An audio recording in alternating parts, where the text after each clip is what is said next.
আজকে বংশগতি ও বিভেদ যেটা ক্লাস 12-এর ইউনিট 2-তে রয়েছে, আমরা পুরো ডিটেলসে প্রথম থেকেই পড়ার চেষ্টা করব। তো বংশগতি ও বিভেদ যেটা principles of inheritance and variation, এই চ্যাপ্টারতে যদি আমরা ফার্স্ট শুরু করি তাহলে কিন্তু বংশগতি নিয়ে শুরু করতে হবে। তো জেনেটিক্স এই টার্মটি যদি আমরা দেখি, ফার্স্ট ইউজ করেছিলেন ব্যাটেসন, ব্যাটেসন 1905, ঠিক আছে। তো ব্যাটেসন টার্মটা ইউজ করলেও আমরা জেনেটিক্সের জনক হিসাবে গ্রেগর জোহান মেন্ডেলকে জানি। তাহলে এই কোশ্চেনটাও কিন্তু ইম্পর্টেন্ট যে বংশগতি বা জেনেটিক্স টার্মটি ইউজ করেছিলেন ব্যাটেসন 1905 সালে, কিন্তু বংশগতির জনক হলেন গ্রেগর জোহান মেন্ডেল। যাই হোক, এখন আমরা হেরিডিটি সম্বন্ধে একটু জানার চেষ্টা করব যে হেরিডিটি জিনিসটা কি। তো হেরিডিটি যখন আমরা দেখি যে একটা অফস্প্রিং তৈরি হচ্ছে তার প্যারেন্টাল থেকে, অর্থাৎ তার পিতামাতা থেকে যখন অফস্প্রিং তৈরি হচ্ছে, তখন কি হয় না, ওই পিতামাতার যে ক্যারেক্টারসগুলো, বৈশিষ্ট্যগুলো কি হয় না, জেনেটিক্স অর্থাৎ জিনের মাধ্যমে ওই অফস্প্রিংয়ে চলে আসে। এই যে ঘটনাটা আমরা জেনেটিক্সে নিখুঁতভাবে দেখতে পাই। তো এখন ইনহেরিটেন্স এই টার্মটি ইউজ করা হয় এই কাজে যে পিতামাতার চারিত্রিক বৈশিষ্ট্য বা ক্যারেক্টারসগুলো তার অফস্প্রিংয়ে বা তার যে অপত্যতে সঞ্চারিত হওয়ার ঘটনা, এই ঘটনাটাকে আমরা ইনহেরিটেন্স টার্মে জেনে থাকি। তো এখন যদি আমরা দেখি যে মেন্ডেলের কি ভূমিকা রয়েছে জেনেটিক্সে, তো এটা যদি আমরা পঠন পাঠন করে বুঝি তাহলে দেখব মেন্ডেল কিন্তু জেনেটিক্স সংক্রান্ত যে কাজকর্মগুলো করেছিলেন তার অবদান কিন্তু অতুলনীয়। কেন না, তিনি ফার্স্ট অফ অল যে কাজ করেছিলেন জেনেটিক্স সংক্রান্ত, তখন যদিও তিনি জিন টার্মটিকে ইউজ না করেও ট্রেট এই টার্মটিকে তিনি ইউজ করেছিলেন। পরবর্তীকালে তিনি আমরা জানি যে মিষ্টি মটর গাছ, যেটা পাইসাম সেটিভাম, ওই গাছের উপর তিনি কাজ করে অনেক কিছু থিওরি দিয়ে গেছিলেন, যেমন law of segregation, law of independent assortment অর্থাৎ পৃথকীভবন সূত্র, স্বাধীনবিন্যাস সূত্র, এছাড়াও আরও রয়েছে ডমিনেন্ট সূত্র। এগুলো তোমরা ক্লাস 10-এ পড়েছিলে অনেকটা। তো এখানে আমরা ডিটেলস জানবো। ডমিনেন্স, রিসেসিভ, এই জিনিসগুলো তোমরা আগে পরিচিত ছিলে।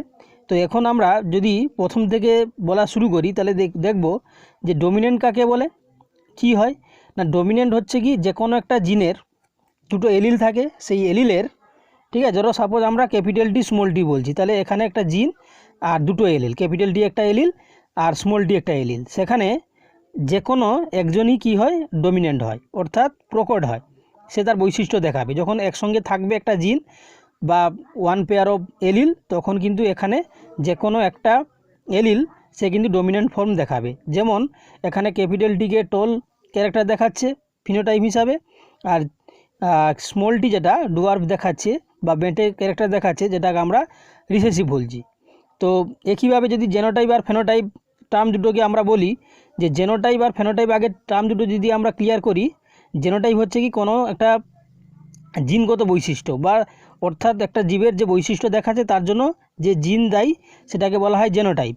আর ফেনোটাইপ হচ্ছে কি তার ওই জিনের জন্য যে বাহ্যিক বৈশিষ্ট্য, যাকে আমরা কি বলি, ফেনোটাইপ বলি। যেমন এখানে টল প্লেন হিসাবে আমরা বলছি কি তার ফিনোটাইপ, অর্থাৎ বাহ্যিক বৈশিষ্ট্য যেটাকে আমরা খালি চোখে দেখছি, তার জন্য দায়ী যে জিন কে না ক্যাপিটাল টি কিংবা হতে পারে কি ক্যাপিটাল টি স্মল টি। এখানে ক্যাপিটাল টি যদি থাকে তখন কি হয়, হোমোজাইগাস, অর্থাৎ এখানে দুটো যে জিন বা দুটো one pair of allele same হলে এবং তারা হচ্ছে কি ডমিনেন্ট ক্যারেক্টার হলে, তখন ক্যাপিটাল টি। আর হেটারো জাইগাস হলে কি হবে না, ক্যাপিটাল টি স্মল টি। এখানে আমরা দেখতে পাচ্ছি দুটো ডিফারেন্ট এলিল, কিন্তু যেহেতু ক্যাপিটাল টি আছে তখন সে কী করবে, তার ডমিনেন্ট ক্যারেক্টারটাকে দেখাবে।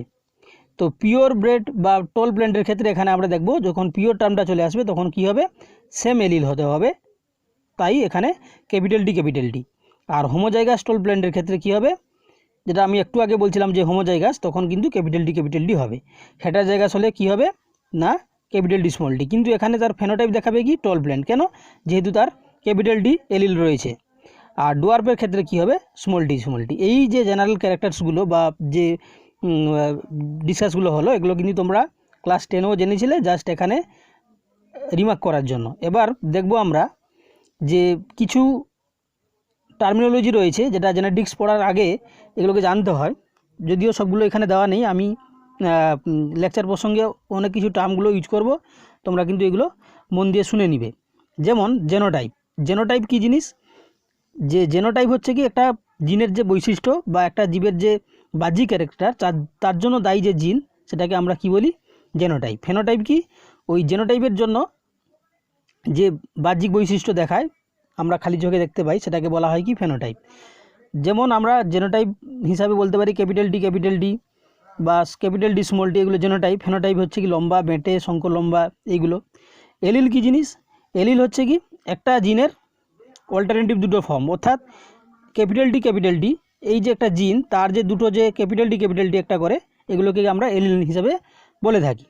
হেটারোজাইগাস কি, যখন দুটো জিনিস সেম হবে ক্যাপিটাল ডি বা স্মল ডি, তখন তাকে আমরা বলবো কি হোমোজাইগাস। আর হেটারোজাইগাস কি হবে, যখন আলাদা হবে, যেমন ক্যাপিটাল ডি স্মল ডি হলে তখন তাকে বলা হবে কি হেটারোজাইগাস। ডমিনেন্ট কি, এই ক্যাপিটাল ডি স্মল ডি এর ক্ষেত্রে কি ডমিনেন্ট ক্যাপিটাল ডি, কেন না এই যে জিন বা পেয়ার অফ এলিল, তার ক্ষেত্রে ক্যাপিটাল ডি তার ক্যারেক্টারটা কিন্তু ডমিনেন্ট দেখাবে।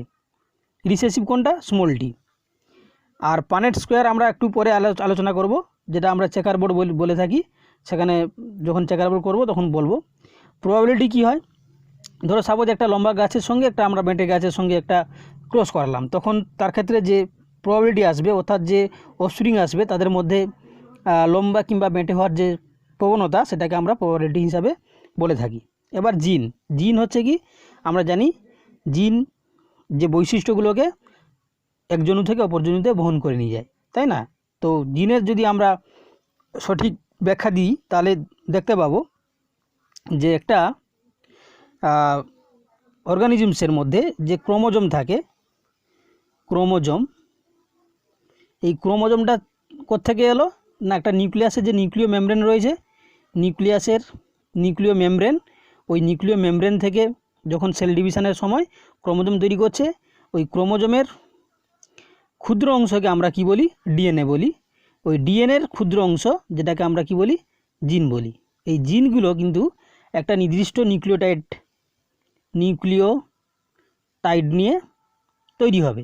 এই স্পেসিফিক নিউক্লিওটাইডগুলো কী করবে না, স্পেসিফিক ক্যারেক্টারকে কিন্তু বহন করে নিয়ে যাবে। তাহলে যখন অফস্প্রিং তৈরি হয়, অর্থাৎ যখন প্যারেন্টাল গ্যামেট তৈরি করে, ওই গ্যামেটের মাধ্যমে জিনের সঞ্চার ঘটে, অর্থাৎ জেনেটিক যে বৈশিষ্ট্যগুলো, পিতামাতার বৈশিষ্ট্যগুলো জিনের মাধ্যমে গ্যামেট হয়ে যখন জাইগোট তৈরি হয়, তখন সেখানে কিন্তু পিতার 50% ক্যারেক্টার আবার মাতার 50% ক্যারেক্টার বহন করে নিয়ে আসবে কোথায়, অফস্প্রিংয়ে, সেখানে তার বৈশিষ্ট্য কিন্তু সঞ্চারিত হবে। তো এখানেও সেই একই কথা বলা হয়েছে যে জিনের যদি আমরা সংজ্ঞা দিই, যে জিন হলো এমন একটি জিনিস যার মাধ্যমে বংশগতির যে বৈশিষ্ট্যগুলো মানে গ্যামেটের মাধ্যমে সঞ্চারিত হয়।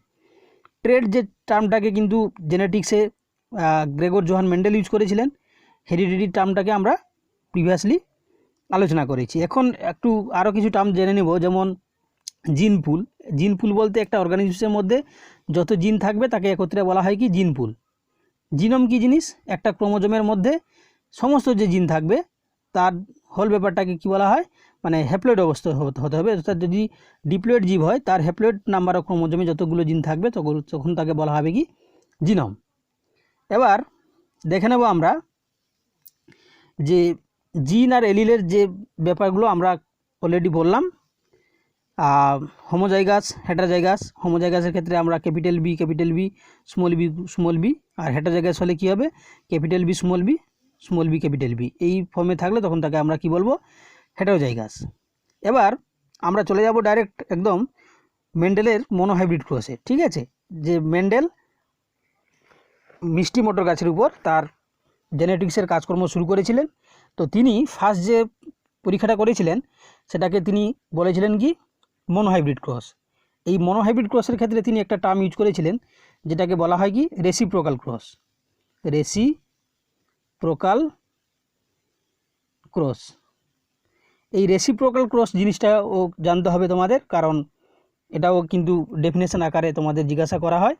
রেসিপ্রোকাল ক্রস কাকে বলে যদি ডেফিনেশন বলা হয়, যে একটা ক্রসের ক্ষেত্রে যখন আমরা একটা দুটো প্ল্যান্ট, একটা মেল আর একটা ফিমেলকে যখন আমরা ক্রস করাচ্ছি, যখন এটা 1 নম্বর এটা 2 নম্বর, এই 1 নম্বর প্ল্যান্টকে আমরা একবার যদি মেল একবার ফিমেল হিসাবে, 2 নম্বরকেও আমরা যদি একবার মেল একবার ফিমেল হিসাবে ইউজ করি, তখন সেই প্রকার ক্রসকে বলা হয় কি রেসিপ্রোকাল ক্রস। আমি আবার বলছি যে কোনো প্ল্যান্টকে যদি আমরা একবার মেল একবার ফিমেল হিসাবে ইউটিলাইজ করা হয়, দিয়ে ক্রস করানো হয়, তার যে রেজাল্ট পাবো, আবার সেই প্ল্যান্টকে মেল যদি ধরে থাকি তখন আবার ফিমেল, আবার যাকে ফিমেল ধরে রাখি তাকে আবার মেল যদি হিসাবে ধরে ক্রস করা হয়, তখন সেই ক্রসকে কী বলা হয় রেসিপ্রোকাল ক্রস। তো অবশ্যই মেন্ডেল তার যে ক্রসগুলো করেছিলেন, মনোহাইব্রিড হোক বা ডাইহাইব্রিড হোক, তিনি সেই ক্রসগুলোকে তিনি রেসিপ্রোকাল ক্রস করে তবেই গিয়ে তিনি সিদ্ধান্তগুলো দিয়েছিলেন।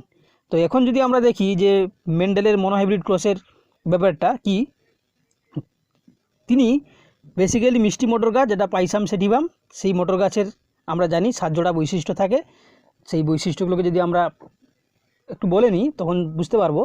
যেমন প্ল্যান্ট হাইটকে তিনি ধরেছিলেন ডমিনেন্ট ক্যারেক্টার টল, রিসেসিভ ক্যারেক্টার ডুয়ার্ফ। আবার ফ্লাওয়ার কালারকে তিনি ধরেছিলেন ভায়োলেট, রিসেসিভ কালার ধরেছিলেন হোয়াইট। ফ্লাওয়ার পজিশনকে দিয়ে তিনি ডমিনেন্ট ক্যারেক্টার ধরেছিলেন এক্সাইল, আর একটা রিসেসিভ ক্যারেক্টার ধরেছিলেন টার্মিনাল, অর্থাৎ যেটা অক্ষীয়, আর একটা হচ্ছে কি প্রান্তীয়।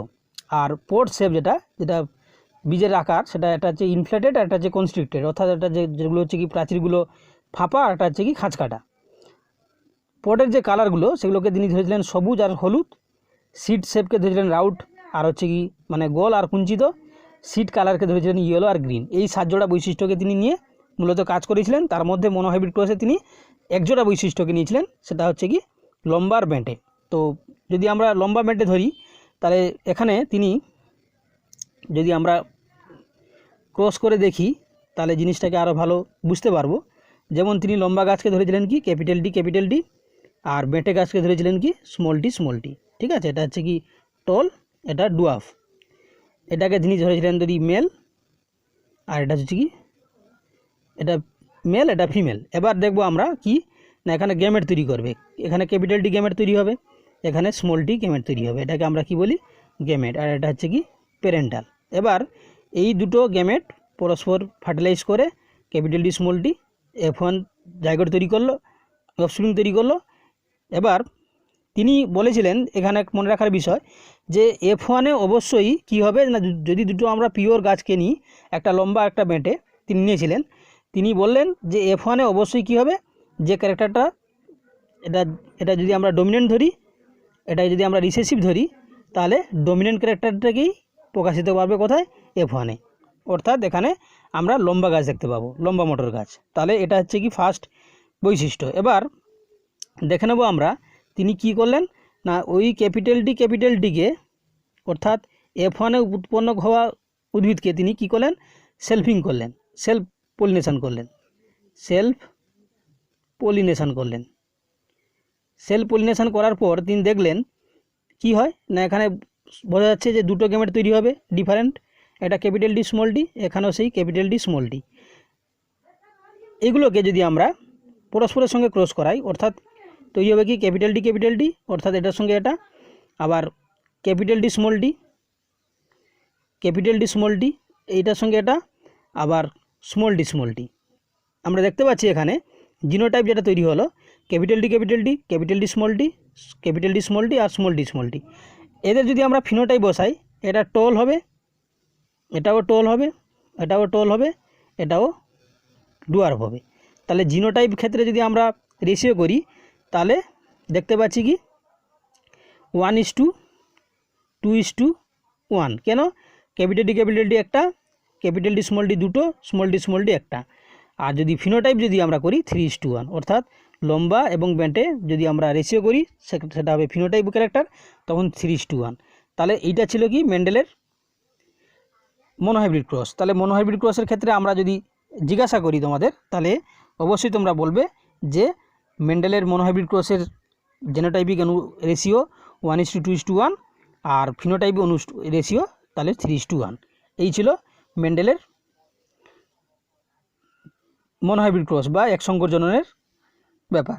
এখানেও দেখানো হয়েছে সে একইভাবে 50% হবে হাইব্রিড, 25% হবে পিওর, আর 25% হবে কি পিওর হোমোজাইগাস। আর এখানে পিওর এটা লম্বা ক্যারেক্টার হবে টল, এটা হবে ডুয়ার্ফ। একইভাবে এখানেও করে দেখানো হয়েছে। এখন যদি আমরা দেখি যে হোমোজাইগাস প্যারেন্ট আর হেটারোজাইগাস প্যারেন্ট, যদিও আগে বলেছি তাও এখানে বলছি, তো এখানে টল আর ডুয়ার্ফের সঙ্গে যদি ক্রস করা হয় তাহলে কি হবে 100% প্লেন তৈরি হবে কি টল প্লেন। কিন্তু এখানে দেখতে পাচ্ছি আমরা যেটা তৈরি হলো সেটা হেটারোজাইগাস। আবার এখানে টলের সঙ্গে যদি ডুয়ার্ফের যদি ক্রস করা হয় 50% টল হবে, 50% কী হবে ডুয়ার্ফ হবে। এখন দেখব আমরা ব্যাক ক্রস কাকে বলে, অর্থাৎ একসঙ্কর জনন করার পরে তিনি একটা ক্রস করেছিলেন যেটাকে আমরা কি বলি ব্যাক ক্রস আর টেস্ট ক্রস। আমি একটু ডায়াগ্রামেটিকভাবে বোঝানোর চেষ্টা করব ব্যাক ক্রস আর টেস্ট ক্রস কাকে বলে। যদি আমরা ইকুয়েশান সাজাই ব্যাক ক্রসের, ব্যাক ক্রস, তাহলে দেখতে পাবো F1 যেটা উৎপন্ন হলো অর্থাৎ ক্যাপিটাল ডি স্মল ডি, তার সঙ্গে যদি ক্যাপিটাল ডি কিংবা স্মল ডি তখন তাকে কি বলা হবে ব্যাক ক্রস। অর্থাৎ F1-এর সঙ্গে প্যারেন্টালের হয় ডমিনেন্ট ক্যারেক্টার নয়তো রিসেসিভ ক্যারেক্টারের সঙ্গে যদি আমরা ক্রস করাই তখন তাকে বলা হয় কি ব্যাক ক্রস। আবার টেস্ট ক্রস কাকে বলে, টেস্ট ক্রস যদি দেখি আমরা তাহলে দেখতে পাবো F1-এর সঙ্গে অর্থাৎ ক্যাপিটাল ডি স্মল ডির সঙ্গে যদি শুধুমাত্র রিসেসিভ ক্যারেক্টারের মধ্যে যদি ক্রস করা হয় তখন তাকে কি বলা হয় টেস্ট ক্রস। এটা কিন্তু মনে রাখতে হবে, ভাইটাল জিনিস। তো এখানেও সেই প্রথমে ব্যাক ক্রস করে দেখানো হয়েছে যে F1 হাইব্রিডের সঙ্গে কার সঙ্গে প্যারেন্টের পিওর ডমিনেন্ট কিংবা পিওর রিসেসিভ অর্থাৎ ক্যাপিটাল ডি কিংবা স্মল ডি যে কোনো একটার সঙ্গে যদি আমরা ক্রস করাই তখন তাকে বলা হবে কি ব্যাক ক্রস। এখানে দেখানো হয়েছে সে একইভাবে capital D small D F1 তার সঙ্গে ক্যাপিটাল ডি আবার ক্যাপিটাল ডি স্মল ডির সঙ্গে স্মল ডি, তাহলে এই পুরো ব্যাপারটাকে কি বলা হচ্ছে ব্যাক ক্রস। এবার টেস্ট ক্রস কাকে বলা হয়, টেস্ট ক্রস যদি আমরা দেখি তাহলে কি বললাম যে শুধুমাত্র যেটা F1-এর সঙ্গে অর্থাৎ ক্যাপিটাল ডির সঙ্গে শুধুমাত্র রিসেসিভ ক্যারেক্টার স্মলার সঙ্গে আমরা ক্রস করাবো বা স্মল ডির সঙ্গে যদি ক্রস করানো হয় তখন কি বলা হয় এটা ব্যাক ক্রস বলা, টেস্ট ক্রস বলা হবে। ঠিক আছে, দেখো এবার চলে যাব আমরা ডাইহাইব্রিড ক্রসে। একটু স্পিডি হয়ে যাচ্ছে কারণ অবশ্যই অনলাইন ক্লাস মানে একটু স্পিডি হবে। তোমাদের যদি বুঝতে অসুবিধা হয় তোমরা ভিডিওটিকে পজ করে আবার দেখতে পারো, বা যদি কোনো প্রবলেম হয় তোমরা অবশ্যই আমাকে কমেন্ট করে জানাতে পারো। আমি পারলে তোমাদের সঙ্গে কন্ট্যাক্ট করে সেগুলোকে আবার সলিউশন করে বা বুঝিয়ে দিতে পারবো। যাই হোক, এখন আমরা দেখব কি ডাইহাইব্রিড ক্রস। আগে বুঝে নিই যে মনোহাইব্রিড আর ডাইহাইব্রিডের কী পার্থক্য। এখানে ডাইহাইব্রিডের ক্ষেত্রে আমরা দেখতে পাবো কি যে এখানে দুজোড়া বৈশিষ্ট্যকে বা 2 পেয়ার অফ ক্যারেক্টার্সকে এখানে তিনি ধরেছিলেন ক্রস করার ক্ষেত্রে। আমি প্রথমেই বলেছিলাম যে 7 জোড়া বৈশিষ্ট্য রয়েছে মেন্ডেলের, যে মোটর গাছকে তিনি নির্বাচিত করেছিলেন। তার মধ্যে তিনি জটিলতার কারণে প্রথমে 1 জোড়া তারপর 2 জোড়া বৈশিষ্ট্যকে নিয়ে তিনি ক্রস করেছিলেন। তো 2 জোড়া বৈশিষ্ট্যের মধ্যে তিনি এখানে যে ক্রসটা করলেন সেখানে যদিও এখানে উল্লেখ করা নেই, আমি বলে দিচ্ছি তিনি কি করলেন না 2 জোড়া বৈশিষ্ট্য, যেমন গোল হলুদ অর্থাৎ ক্যাপিটাল আর ক্যাপিটাল ওয়াই। আবার গোল থাকলে এখানে কি হবে কুঞ্চিত স্মল আর স্মল ওয়াই অর্থাৎ সবুজ। এটা হচ্ছে কি গোল অর্থাৎ রাউন্ড। আর ইয়েলো আমরা একটু করে দেখব, ইংলিশ টার্মটাকে ইউজ করে দেখব। তো এগুলো কি বললাম, এটাকে বললাম রাউন্ড, এটা ইয়েলো, এটা হচ্ছে কি উইঙ্কলড আর গ্রিন। এবার দেখতে পাবো এখানে একটা গেমেট তৈরি হবে ক্যাপিটাল আর ক্যাপিটাল ওয়াই, আর এখানে গেমেট তৈরি হবে কি capital small R small Y, এগুলো কি গেমেট। এবার F1 করলে কি হবে capital R capital Y small Y. তো এটা হচ্ছে F1। এর বৈশিষ্ট্য কী হবে অবশ্যই তোমরা বলতে পারবে, কারণ মেন্ডেল বলেছিলেন যে ডমিনেন্ট আর রিসেসিভ ক্যারেক্টারের মধ্যে যদি পিওর ডমিনেন্ট এবং পিওর রিসেসিভ ক্যারেক্টারের মধ্যে যদি ক্রস করানো হয় F1 এ অবশ্যই কী আসবে, ডমিনেন্ট ক্যারেক্টারই প্রকাশিত পাবে। তাহলে ডমিনেন্ট ক্যারেক্টার কোনটা ছিল, রাউন্ড আর ইয়েলো, তাহলে এখানেও ফেনোটাইপ কী আসবে, রাউন্ড আর ইয়েলো। এটাকে যদি আমরা সেলফিং করি, অর্থাৎ ক্যাপিটাল আর স্মল আর এর সঙ্গে ক্যাপিটাল ওয়াই স্মল ওয়াই আর ক্যাপিটাল আর স্মল ওয়াই এর যদি আমরা সেলফিং করি, তাহলে কি দেখতে পাবো, এখানে চেকার বোর্ড দেখতে পাবো। অর্থাৎ এইভাবে চারটা গেমেট তৈরি হবে, অর্থাৎ capital R capital Y small Y এর যদি গেমেট তৈরি করা হয়, কী হবে, capital R small R capital Y আর স্মল ওয়াই, এই চারটি গেমেট তৈরি হবে। তাহলে এই চারটি গেমেটকে এখানে লেখানো হয়েছে যে capital R Y, capital R small R capital Y আর স্মল ওয়াই। আর নিচেও সেই একইভাবে বসে থাকবে। তখন যদি আমরা এইভাবে পরস্পর ক্রস করাই, দেখতে পাবো কি না, এখানে রাউন্ড আর ইয়েলো আসবে 9টা, রাউন্ড গ্রিন আসবে 3টে, উইঙ্কেলড ইয়েলো আসবে 3টে, উইঙ্কেলড গ্রিন আসবে 1টা। অর্থাৎ এখানে যদি আমরা ফেনোটাইপিক ক্যারেক্টার যদি আমরা সাজাই, তাহলে দেখতে পাবো কি 9:3:3:1। অর্থাৎ এটা হচ্ছে কি ফেনোটাইপিক বৈশিষ্ট্য। আর জেনোটাইপিক বৈশিষ্ট্য কি আসবে, এগুলো যদি আমরা পরপর সাজাই, তাহলে 1:2:2:2:4:12:12:12:1, অর্থাৎ আরেকটা 1:2:1। তাহলে এই যে ক্যারেক্টার, অর্থাৎ 1:2:2:4:1:2:1 এই যে ক্যারেক্টারটা মানে রেশিওটা বললাম, এটা হচ্ছে কি তোমার জেনোটাইপিক ক্যারেক্টার হয়ে যাবে। এই যে ডাবল হাইব্রিড ক্রস যেটা, সেটাকে যদি আরও সহজভাবে যদি করা হয়, অর্থাৎ যদি আমরা ওই ভাস্ট নিয়মে যদি না যাই, তাহলে আমরা এই যে মেথডটা এখানে বলা হয়েছে এইভাবেও আমরা করতে পারি। যেমন ফার্স্ট আমরা কি করব না, দেখে নিই আমরা capital R capital Y small Y.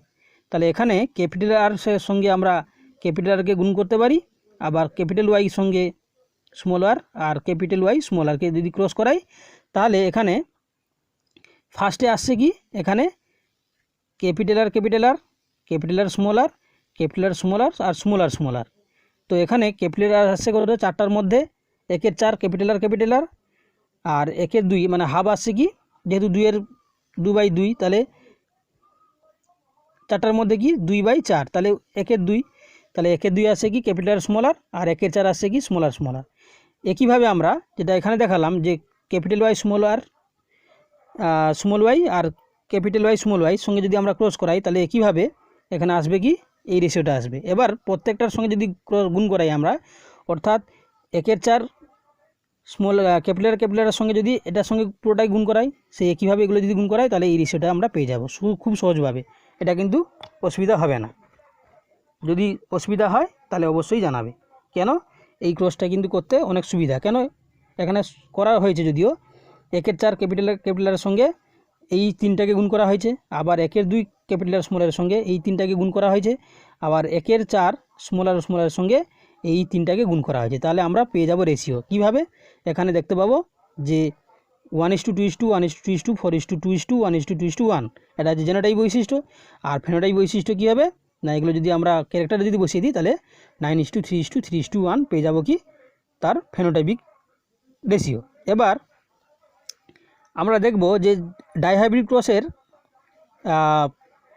Test ক্রসের যদি আমরা করি, তাহলে বলেছিলাম কি যে F1 এর সঙ্গে তার রিসেসিভ ক্যারেক্টার। তাহলে F1 কী ছিল, capital R small R capital Y small Y, আর তার রিসেসিভ বৈশিষ্ট্য কী ছিল বা তার জেনোটাইপ কী ছিল, স্মল আর স্মল ওয়াই। তাহলে এখানে 4টি গেমের তৈরি হয়েছে, capital R small R capital Y আর স্মল ওয়াই। আর এখানে একটাই গেমের তৈরি হবে, যেহেতু সেটা হচ্ছে যে হোমোজাইগাস আছে। তাহলে যদি এদের সঙ্গে যদি একটাকে গুণ করাই, তাহলে কি হবে, প্রত্যেকটা রেশিও আসবে কি 1:1:1:1, অর্থাৎ 25% করে। অর্থাৎ রাউন্ড ইয়েলো আসবে 25%, রাউন্ড গ্রিন আসবে 25%, উইঙ্কেল ইয়েলো আসবে 25%, উইঙ্কেল গ্রিন আসবে 25%। ঠিক আছে, এটা হচ্ছে কি টেস্ট ক্রসের রেশিও ডাইহাইব্রিড ক্রসের। এখন দেখব আমরা যে কিভাবে একটা জেনোটাইপ দেওয়া থাকলে সেই জেনোটাইপ থেকে কিভাবে আমরা গেমেটের নাম্বার তৈরি করব, নাম্বার অফ গেমেট কটা তৈরি হবে। যেমন এখানে দেওয়া আছে 1 নম্বর কোশ্চানে যে ক্যাপিটাল স্মলে আর ক্যাপিটাল বি স্মল বি, এইটা রয়েছে কি জেনোটাইপ। তাহলে এই জেনোটাইপ থেকে কটা গেমেট তৈরি হবে না, আমরা একটা সূত্র যদিও বলবো, two to the power N, N হচ্ছে নাম্বার অফ হেটারোজাইগোট। তাহলে এখানে হেটারোজাইগোট কটা আছে, একটা রয়েছে, তাহলে টু টু দি পাওয়ার 1, তাহলে 2 হয়ে যাবে। সেই একইভাবে আমরা এই two to the power N সূত্রটাকে কাজে লাগিয়ে আমরা নাম্বার অফ গ্যামেট তৈরি করতে পারবো। ঠিক আছে, নাম্বার অফ গ্যামেট যদি জিজ্ঞাসা করে, তাহলে আমরা চলে যাচ্ছি কোথায়, একদম 3 নম্বরে। 3 নম্বরের ক্ষেত্রে এখানে নাম্বার অফ হেটারোজাইগোট কটা, ক্যাপিটাল বি স্মল বি আর ক্যাপিটাল সি স্মল সি, তাহলে নাম্বার অফ হেটারোজাইগোট 2, তাহলে টু টু দি পাওয়ার 2 সমান কত, 4। একইভাবে আমরা বাকিগুলোও করতে পারবো। এবার যদি দেখি আমরা যে গ্যামেট কী হবে, তাহলে গ্যামেট বার করার নিয়ম কী হবে, নাম্বার অফ গ্যামেট পেয়ে যাব আমরা, কারণ এখানে যদি আমরা বলি গ্যামেট কটা হবে টু দি পাওয়ার এন, তাহলে এখানে আমরা হেটারোজাইগোট দেখব হিসাব করে, 1 2 3টে, তাহলে টু দি পাওয়ার 3, তাহলে কটা হবে 8। ঠিক আছে, অপশান বি। কিন্তু গ্যামেট কী হবে যদি জিজ্ঞাসা করা হয়, তখন কিন্তু এইভাবে করতে হবে, অর্থাৎ প্রথমে রয়েছে হেটারোজাইগোট ক্যাপিটাল এ স্মল এ, তারপর হেটারোজাইগোট ক্যাপিটাল বি স্মল বি, এইভাবে বসাতে হবে। আর হোমোজাইগোট থাকলে একটাই করে হবে, দুটো দাগ হবে না, যে কোনো একটাই দাগ হবে। বসিয়ে আমরা একইভাবে, যদি হোমোজাইগোট হলে একটা করে, হেটারোজাইগোট হলে দুটো করে দিলে, এখানে যদি আমরা ইকুয়াল টু করে যদি গুণ করাই, মানে সবগুলোকে যদি আমরা একসঙ্গে লিখি, তখন আমরা কি কি গ্যামেট তৈরি হবে সেগুলোও বলতে পারবো। যেমন capital A capital B capital C capital D capital E, তাহলে capital A capital B capital C capital D capital E. একইভাবে capital A small B, capital A capital B capital C small D small capital E. এইগুলো হচ্ছে কি কী gamete তৈরি হবে, সেই গ্যামেটগুলো আমরা বলে দিতে পারবো। এখন দেখবো আমরা আরেকটা প্রশ্ন দিয়েছি যে কটা গ্যামেট তৈরি হবে, তাহলে সেই টু দি পাওয়ার এন সূত্র বসিয়ে দিব। তাহলে 1 2 3টে, তাহলে নাম্বার অফ হেটারোজাইগোট সংখ্যা হচ্ছে 3, তাহলে টু দি পাওয়ার 3 সমান হচ্ছে 8, তাহলে 8টা আমরা গ্যামেট পেয়ে যাব। খুব সুন্দর একটা সূত্র, এই সূত্রটাকে মনে রাখতে হবে। আর যদি কী কী গ্যামেট তৈরি হবে, তখন কিন্তু সেই একই সূত্র বসাতে হবে, ক্যাপিটাল এ স্মল এ, আর এগুলো যদি ক্যাপিটাল বি স্মল বি যদি হেটারোজাইগোট হয় তাহলে আলাদা আলাদা হতে হবে, আর যদি একই হয় যেমন স্মল সি, তাহলে একটা করে সি বসাতে হবে, বা ক্যাপিটাল সি থাকলে একটা করে ক্যাপিটাল সি বসাতে হবে যদি হোমোজাইগোট হয়। একইভাবে আমরা এইভাবে ক্যালকুলেশন করব। এর পরবর্তী যে লেকচার আমরা নিয়ে আসবো, সেগুলো কি হবে, মেন্ডেলের কি ব্যতিক্রমী ঘটনা, যেগুলো একটু আমি বলে দিচ্ছি, ইনকমপ্লিট ডমিনেন্স, কোডমিনেন্স, মাল্টিপল এলিল, এগুলো কিন্তু আমরা নেক্সট ক্লাসে দেখব, কারণ যাতে ভিডিওটা লেন্থি না হয়।